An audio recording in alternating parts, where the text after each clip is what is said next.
Welcome to Life Isn't Lived on a Spreadsheet with Ryan Poterack from Poterack Capital Advisory. You have unique values, objectives, fears, life experiences, and biases. Any financial professional who ignores or minimizes the importance of your story may not be able to help you achieve your ideal outcomes or hit your goals. It's time to experience the PCA difference. In this podcast, we help business executives, soon-to-be retirees, and solutions-based individuals overcome the anxiety leading up to their upcoming years. We do this by initiating in-depth discussions about the financial aspects of retirement, like tax planning and asset allocation, alongside, and often overlooked, personal and lifestyle aspects.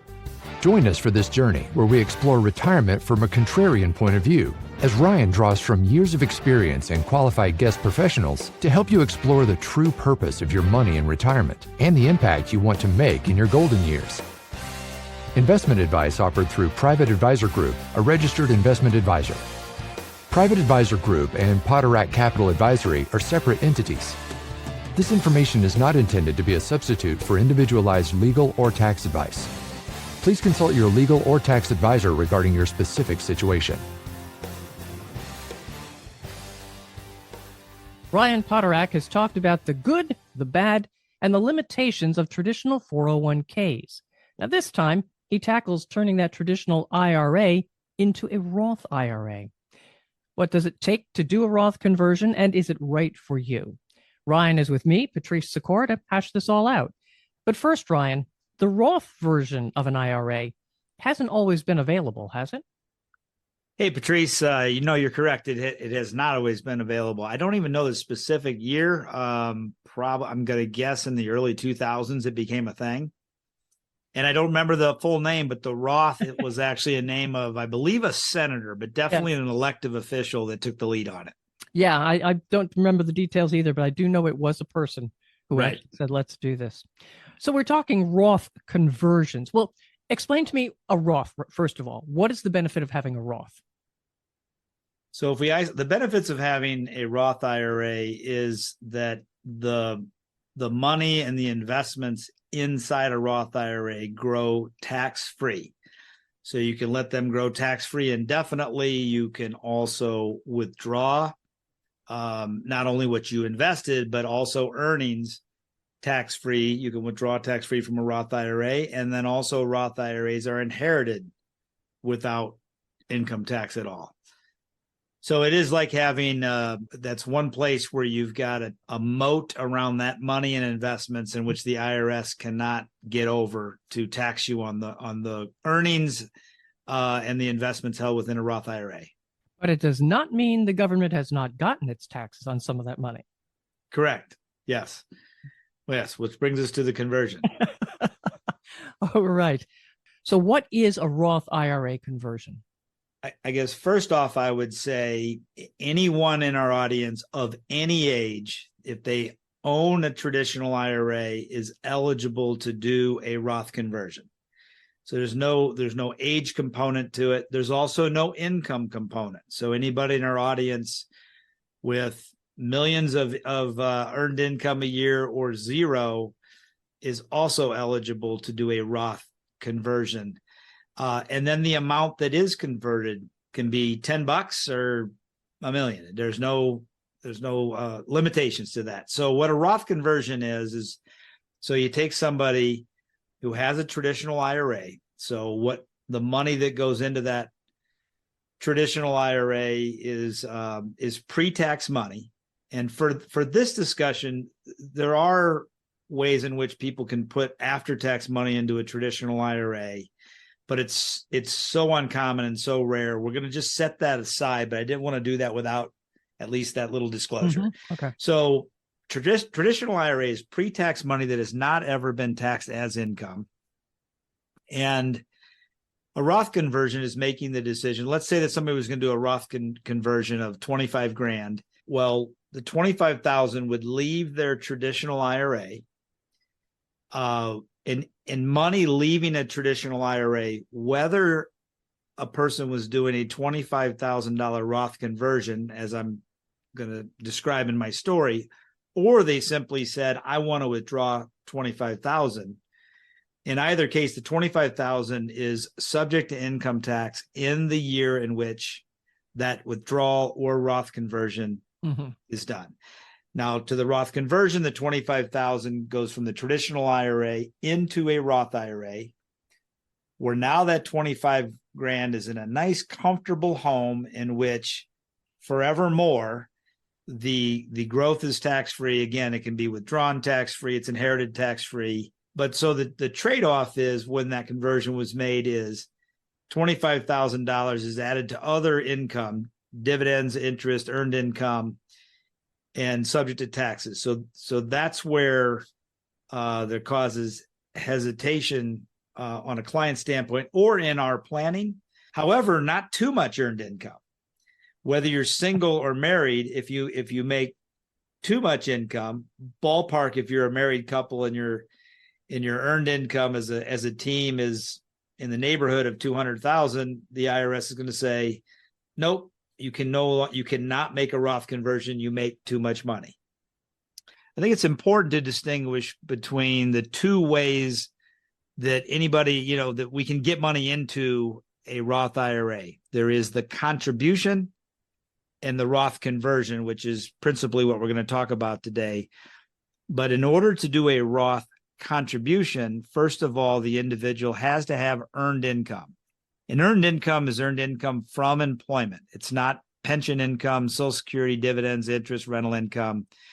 But if an individual has earned income from employment, then they can contribute to a Roth IRA up to $6,500 in a calendar year, $7,500 if they've had their 50th birthday. Now, when I say they must have earned income, Patrice, they can't have too much earned income, because, for example, a married couple as a team, if they have total income in the ballpark of 200,000, then they make too much income, and therefore the IRS says they're no longer eligible to make a Roth contribution. So, yes? No, I was just going to say that's rather limiting. It's very limiting. It's very limiting. Now, full stop, say married couple or any individual out there of any age, any income amount. That's why I prefaced that earlier in our discussion. If they have a traditional IRA, they can convert as much or as little as they wish to a Roth IRA. So the planning aspect is, okay, whatever you convert is going to be subject to income taxes in the year of the conversion. So this is where we get very detailed in our tax planning with the families we serve and say, okay, what are all the income sources from everywhere? We also typically dial in the fourth quarter of the year, because that's where the year's mostly played out. We can be much more accurate in their income, regardless of sources. And then once we have that income, Patrice, from all other sources, we can look at the tax brackets for that calendar year. Those are fixed. They're not moving. And we can say, okay, is there room to add additional taxable income, but not go to a higher income tax bracket? Or for those that are of an age, it would actually be 63 and older. Some people are not aware that Medicare premiums, people are eligible to get Medicare at age 65. The cost of their Medicare premiums is going to be based on their income. And the reason why I mentioned 63 is the income for anybody in our audience in the year that they are 63 years of age, that income will affect their Medicare premiums in the year they're 65. So there's like a year lag, not to get too much in the weeds. But here's the thing. If we look at the tax brackets, Patrice, and we say, okay, from a tax bracket, we can convert 25,000 to a Roth IRA. We don't go into the next tax bracket. The Medicare premiums have completely different thresholds, and they're based on gross income, not taxable income. So there's a couple of tiers that take diligent research and tax planning that we do for the families we serve to make sure that, okay, what is the actual cost of converting traditional IRA to Roth IRA? So that's a process. And I guess the one of the biggest challenges for clients that I found over many years is they look at that tax amount in the conversion as a cost. And I can understand that's where people's minds go first, but it's important to really understand that all of the money in a traditional IRA is going to be subject to income tax. It is not avoidable. So you really have an embedded cost. At some point in the future, that money is going to come out of that traditional IRA, if not for the actual traditional IRA holder in our audience, but even if their kids inherit it or whoever inherits it, that's still pre-tax money subject to taxes. So that's where we look at and say, okay, if somebody is currently today in the 22% tax bracket, just to use this part of our story, and then we look at, well, what are the prospects of your income going down from an income tax bracket standpoint? We could be pretty accurate and say, we're probably in the lowest bracket we're ever going to be in looking at income going forward. And if they still have room in that 22% tax bracket, that's where we'd say, okay, yes, we pay taxes at 22% to do the conversion. But if we don't do the conversion at some point down the line, maybe it's not 22% because tax brackets go up. Maybe now it's 25% as the share they get. Well, no, we're in an environment right now where the tax cuts of the prior administration, all the tax brackets sunset at the end of 2025. So in 2026, the 12% tax bracket today, absent Congress and a president agreeing all at the same time, which could be a bit of a more than a hill, maybe a mountain right now. But the 12% bracket will become 15% in 2026, as it was in 2017. The 22% bracket becomes 25, and then the 24% bracket today becomes 28. So the prospect of whether retired or working, there tends to be a natural rhythm from year to year where, absent a major life change, the income and therefore the income tax bracket people fall into tends to be fairly consistent, and doesn't go down, because who wants to reduce their lifestyle? Right. So these are the factors that we look at in when we work with and partner with our clients and the families we serve, seeking to save them money through tax planning is much more fact-based than attempting to select what investment is going to best serve them in the next year. Talk to me about those inherited IRA tax dollars. Well, inherited IRAs, you could inherit a traditional IRA, you could inherit a Roth IRA. So if you inherit a traditional IRA, again, pre-tax, well, first of all, if it's a spouse inheriting the traditional IRA, that's the most favorable in that spouse can just move forward as if that IRA was theirs from the beginning. So that's a little bit different. Now, if it's inherited, as it most of the time is, by our kids, then our kids must completely liquidate the inherited IRA amount over 10 years following the death, in this example, of a parent. So depending on the size of the IRA, and also the thing about it, Patrice, is that when, not in all situations, but when parents pass away, their children, particularly financially successful, may be in the best earning years of their life. Parent passes away early to mid 80s. Their kids may be 55 to 65, getting paid maybe at a much higher tax bracket than the parents were. But inherited IRAs remain subject to income tax, as well as there's much less flexibility in distributing it. It must be completely liquidated over 10 years. Now, contrast that with money that an individual, or in my story now, a parent, was able to get into a Roth IRA, where the kids inherit the Roth IRA, not a tax event, because when you inherit a Roth IRA, it's tax-free.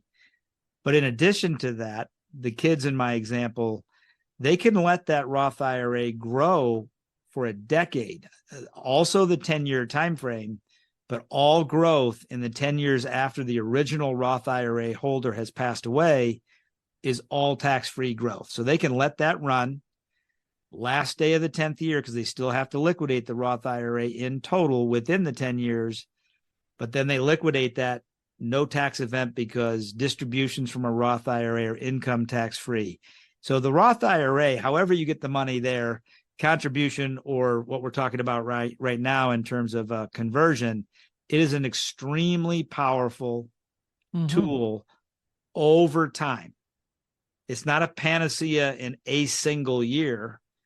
Now, whether it's the right thing to do or the wrong thing to do in a specific household can vary year to year. I'll give you one example, Patrice. Let's say that there is a traditionally high income couple, and let's say they're young. Let's say they're in their early 40s, but for whatever reason, they decide to leave the corporate world and start a business. So maybe when they were both in the corporate, in the grind and all that, they built up a lot of traditional IRA money. They were savers. They got $1 million in a traditional IRA. But now getting out of the corporate world, that first year, it's a startup business. They don't have any income to speak of. So now all of a sudden they're in an extremely low tax bracket, lower than they might have been in for a long time. But this could be a blind spot for people who have always thought of themselves, well, we make a lot of money, that Roth conversion, that doesn't fit us. But that can be a unique opportunity in that year to do a larger Roth conversion where they're converting some of that taxable money at the 10% bracket, some at the 12, some of the 22, maybe even some of the 24, if this is a couple that's used to being way up at the top at 35, 37%. So I would say to our audience out there, regardless of your age, circumstances, what have you, if you have traditional IRA money, having the discussion around whether the Roth IRA is right for you in the current year is a discussion you should have every year. It may be a short discussion where, okay, with a qualified, wealth manager, financial planner, or working with our firm, it's just, okay, the facts are what the facts are. But it's a great habit to get into, to not just assume, every year is the same thing. It can be a real opportunity missed, because if you're going to do a Roth conversion for 2023 or any calendar year, it must be completed by the close of the day, December 31st. So by the time the ball comes down in Times Square in Manhattan, you have to have had that executed. You can't just say, yes, I want to do it to your advisor. It must be executed. How long does it usually take to get this done? The act itself is easy. Just the simplest thing. Let's just say somebody had a Roth IRA at their bank. They wouldn't typically, but they could walk into that bank and say, okay, I want to convert it to a Roth. They open up a Roth IRA in the account, and the money never leaves the building. It just goes from traditional IRA to the Roth IRA. It can be that simple at your brokerage firm, and we use Charles Schwab as a custodian for our clients. But you still get it's still humans that are involved, and you have sometimes an administrative backlog towards the end of the year, because a lot of people have chosen to wait to the last minute, decide, okay, is this the right thing to do? I would encourage allowing, if you're going to do it right at the end of a calendar year, allowing at least 2 weeks. Because if you're doing it based on the current year's facts and it makes sense, if for whatever reason, outside your control or inside your control, it doesn't get executed till January 1st, tough. It's a whole new year. Oh. And so if it's actually executed January 1st, now you've got taxable incomes. Yeah. Yeah. And it counts, and you can't undo it. There used to be where you could what used to be called recharacterize. You could do a conversion. Then maybe when you filed your taxes the following year, you say, we weren't quite accurate enough. There was income that we didn't count. And you could get a do-over. You could recharacterize and undo it as if it never happened. That's been gone for probably 7 or 8 years now. So working with a qualified professional in this area is important. Just one last question for you as we wrap this up. You promise? I promise. Absolutely Okay. promise. Maybe. You have really smart clients. Do you ever have them still come in and say, look, I don't want to pay the taxes now because I'll be in a lower tax bracket when I get older? All the time. Yes, we have smart clients, but I would say being smart intellectually and smart in whatever chosen career doesn't make you smart at everything. Thankfully, because that keeps me well employed. And so it really comes down, the conversation, everybody in our audience should consider the possibility it could be in their best interest. However, it is very specific to the facts in a household, the income itself, where is the income coming from in terms of different sources, what kind of deductions they might have, exemptions, that sort of thing. It is right now with the standard deduction. If you take let me just say a 65-year-old couple that has a gross income, I can do this off my head real quick, like 115 grand. That's a lot of income in retirement, but after deductions, they're actually in the 12% bracket. So I've asked people all the time, what tax bracket do you think you're in? And people almost without exception overestimate. So if you're a couple on the brink of retirement making 115,000 of household income gross, you're in the 12% bracket. Now you retire and now your gross income, let's say, is 70. You know what bracket you're in? You're in the 12% bracket. So this, right. There's some things that we just start to accept as truth that aren't specifically true if we actually put some critical thinking to it, which, as you know, in these podcasts, I kind of put on everything. Which I enjoy. And I do have one more question for you. How do people reach you? Well, you know what? I have one more comment before I share that. All right. Because not all companies, but some companies, this was eligible maybe in the last decade, have a Roth 401k. So remember I said if you make too much earned income, you can't contribute to a Roth IRA. But if your company, and so I would encourage anybody out there that has a 401k at their company, ask and see if they have a Roth 401k option, because your income does not preclude you from donating, or not donating, but through your payroll, putting money into a Roth 401k. There are no income limitations. So for higher income earners, if your company has a Roth 401k, it can be a real opportunity. If they don't, you have a reason to talk to them to get that in place. So I can always be reached at 704-366-5776. We're also out there, our website, www.poterack.net. Poterack is POTERACK.net. And we're also on Facebook, Twitter, and what's the other one here? LinkedIn, of course. So easy to find us. And Anna Hopkins, who had her 16th anniversary working with our firm, is usually the one that's the first contact. She knows all the answers to all the tough questions. Well, congratulations to Anna. She is on top of stuff too. I'll tell you that right now. Definitely. Yep. Yeah. All right, folks. Retirement is best enjoyed when you've planned for it, but life is not lived in a spreadsheet. So follow Ryan's podcast with latest episodes and insights, and share with those you care about. Also, let Ryan know what topics you might want to learn some more about. And thanks for being with us. Thank you for listening to Life Isn't Lived on a Spreadsheet. Click the follow button to be notified when new episodes become available. To ask questions about topics covered during the show, or get a copy of Making It Count, Life Isn't Lived on a Spreadsheet by Ryan Poterack, visit www.poterack.net or give us a call at 704-366-5776. The information covered and posted represents the views and opinions of the guest and does not necessarily represent the views or opinions of Poterack Capital Advisory. The content has been made available for informational and educational purposes only. The content is not intended to be a substitute for professional investing advice.